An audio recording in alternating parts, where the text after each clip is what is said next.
स्वागत है आपका रिपब्लिक इंडिया वॉच में और हम हाजिर हैं एक अंतर्राष्ट्रीय खबर के साथ। फिलिस्तीन और इसराइल के बीच माहौल बेहद गर्म है। बीते शनिवार को सुबह फिलिस्तीनी संगठन हमास ने इसराइल पर करीब 5,000 रॉकेट दागे।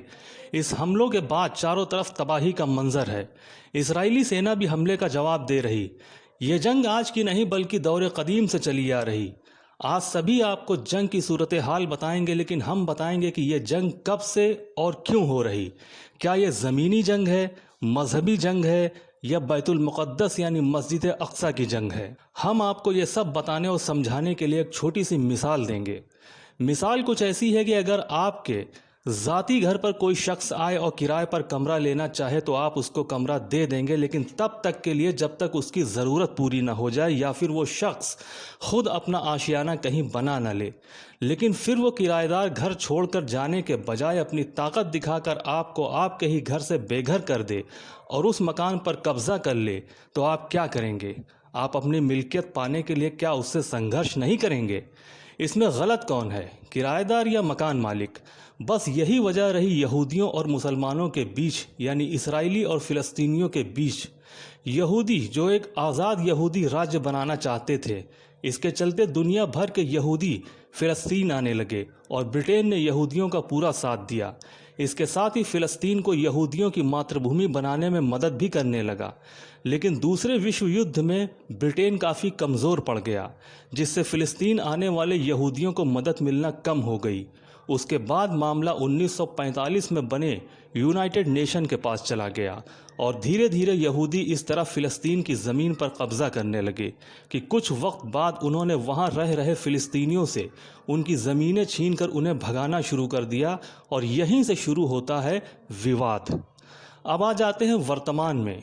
इसराइल एक यहूदी देश है, जबकि फ़िलिस्तीन मुस्लिम बाहुल्य देश है।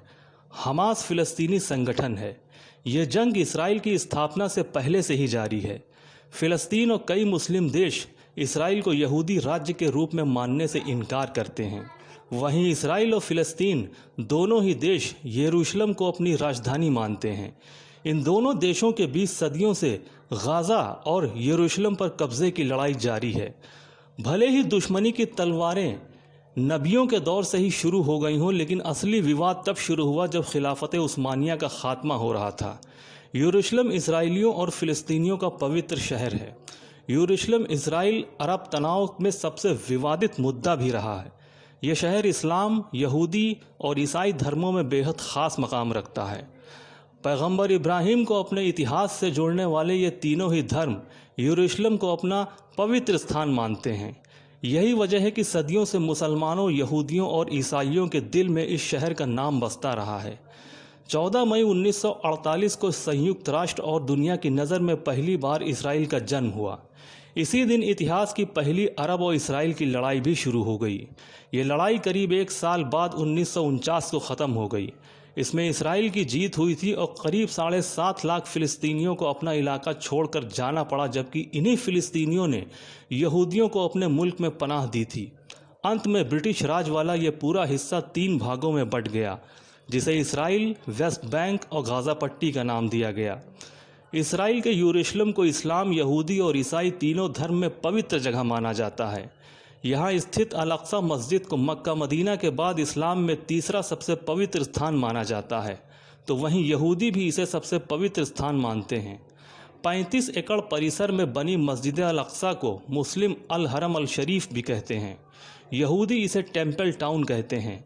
वहीं ईसाइयों का मानना है कि ये वही जगह है जहाँ ईसा मसीह को सूली पर चढ़ाया गया था और यहीं से वो फिर जिंदा हुए थे।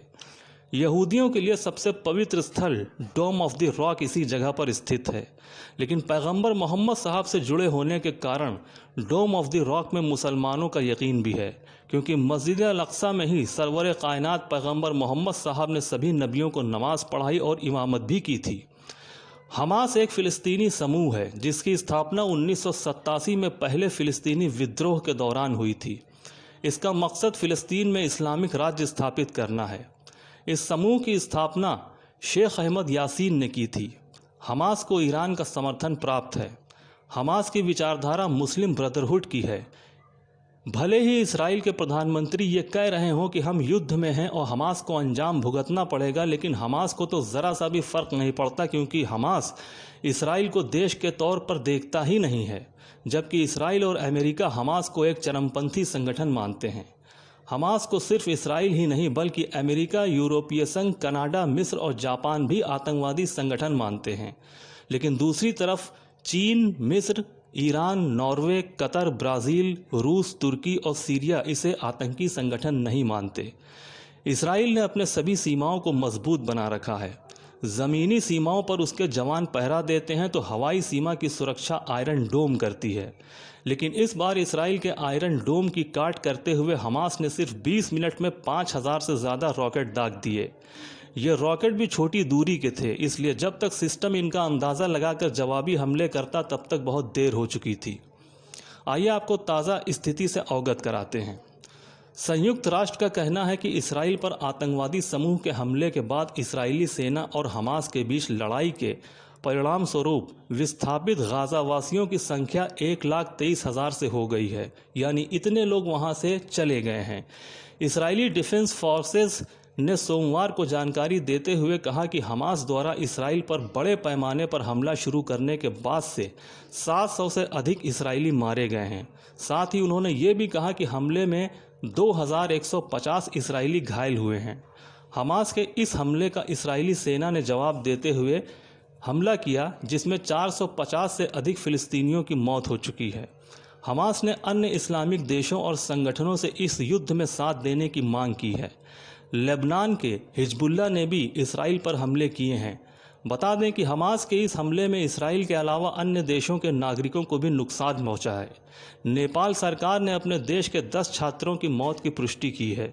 इसके अलावा एक यूक्रेनी महिला की भी मौत हुई है। इसराइल के आरोपों पर प्रतिक्रिया देते हुए ईरान ने हमास द्वारा किए गए ताबड़तोड़ हमलों में किसी भी तरह की संलिप्तता से इनकार किया है।